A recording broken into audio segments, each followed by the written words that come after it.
Hi there, welcome back. As many of you know, I'm in the process of building my dream home, and the goal is to build it on a very tight budget. So, first step, I've already shared some details of the house. It will be a 20 by 24 feet house, that is for 80 square feet. And one big problem I have is that my foundation is on black cotton soil. And as you know, this is the worst, most challenging and most expensive soil to build on, as it contracts and when dry and expands when wet. So that's a huge problem with that. So the first step is to get the required materials for the foundation. So I will share some numbers here that I had. Initially, I thought that it would cost about 120k, but after further calculations and more tabulations, we realized that the cost will be about 160k. 40k difference. Yeah, that's here the black cotton soil. The number, sometimes you get challenges with the depth of when you utapata mara, more that. Yeah? So 160k is the budget I'm going with, and when it was 120, I wanted to fix that 120 to 40k. Now the goal is just to minimize any costs that is possible, and hopefully I will be under the halfway mark, that is 80k. Hopefully. So because some challenges we face, they realize hakuna shortcut hapo. So let me give you some calculations of the materials I need. One, quarry stone, about 450 feet to go around 4 times. Sand, I needed about 2 lorries. These are 7 tons. I'm a 1 huge lorry. Currently sand here is about 6k, the Rocco sand. And then steel bars, there is D12.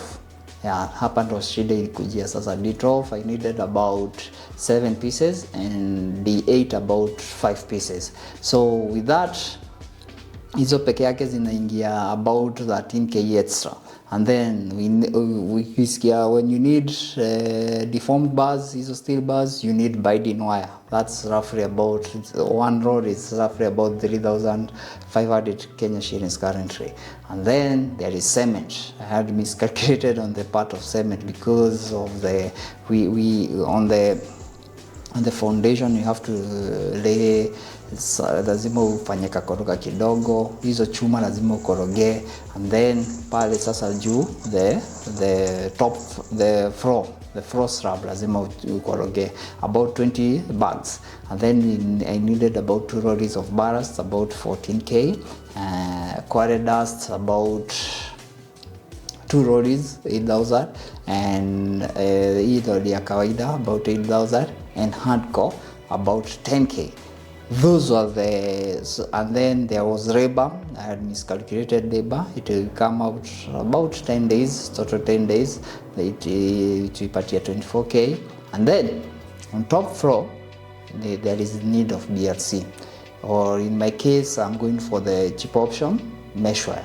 But BLC is the most recommended one. Please be aware that I'm torn between BLC or mesh wire, but chances are nitatumia BLC. So with that in mind, so far nimeshaeka nini hardcore, nimeweka quarry waste, the red soil nini, bado sijakorogea. And I will share the total cost of the foundation after I'm done. But I want to share some of the cost cutting strategies that I did in this construction, and that I was able to save a lot of money. Trust me, I saved a lot of money. Number one, as you know, I'm in the construction industry, and sometimes I have leftover materials. Hizo leftover materials ndo nilienda nikaokota nikazitumia. Let me give you one example. Nienda nikapata hiyo ballast yote nimetumia kwa foundation yenye nitatumia mpaka iishe.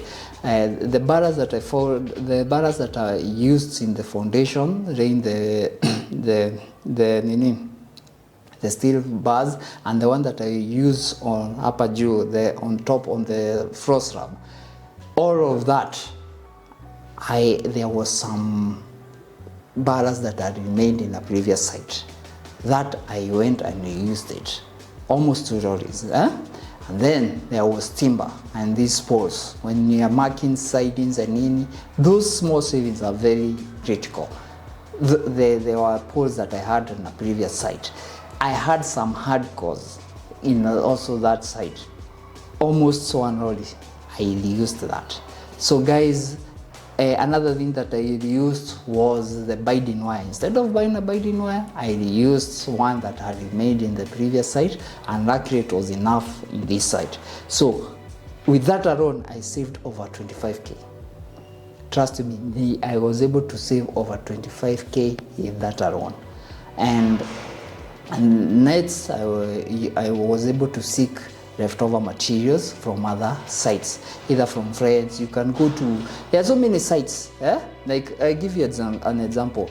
In our highway, Nyeri Nairobi highway, there is so many demolitions of houses. So I went to like 10 houses that had been demolished, and I found one person. By the way, I visited almost 10 sites. Everyone, I'm not saying, but one person, the last person that I asked for some materials that he may not be using, he told me, I have some steel bars that I don't think that I will use. And with that, I was able to save about all the steel bars that I used in this site. I bought them at 6k, and I was able to save over 7k with that. Another thing, there were some county cab replacements in our town. I went to the foreman, talked to him, and he told me, as long as you collect all the leftovers and don't collect anything that is usable, like hardcores and anything, go and collect. All the cabros cost me, the labor for collecting and the fuel for the vehicle cost me only 2,300. Trust me, that's now.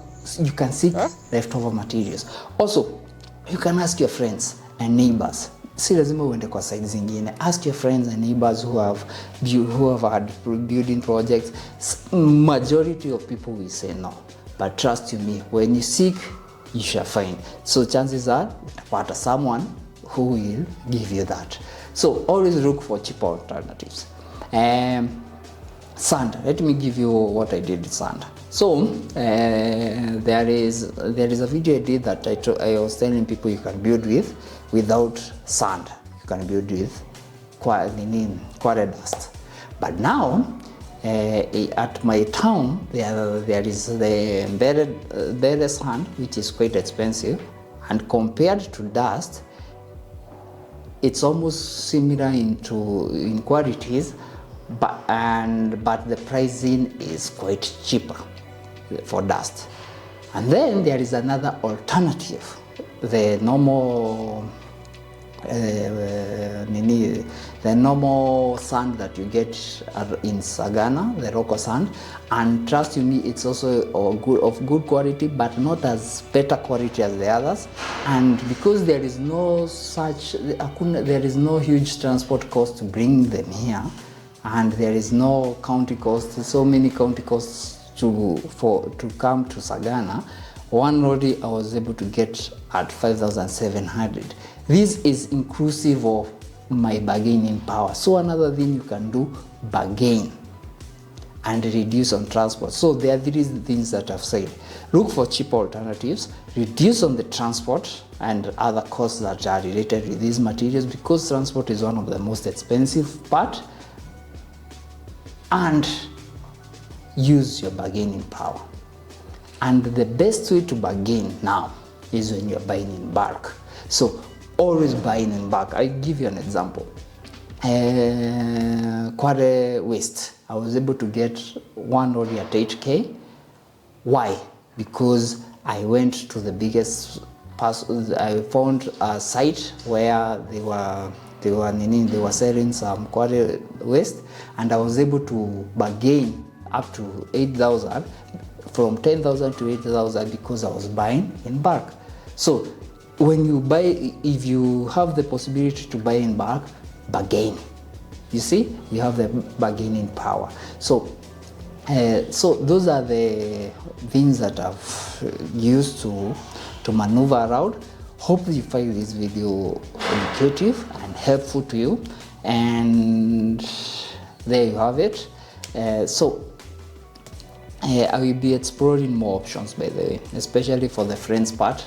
I have yet to find a friend who is to, sometimes friends or relatives can give you free materials. So I'm yet to find some, and I hope that in these videos I'm building on a budget. Saying I'm building on a budget, I'm not cutting corners, by the way. Anything that is required, I'm going to give to that house, because there is the integrity for that. So I'll be exploring more options. Wish me luck. I'll be sharing the final cost of the foundation once it's done. And please don't forget to share, like, subscribe, and also hit the bell icon for you to be notified each and every time we have a new video out. Follow this journey and hope you learn. See you next time, guys.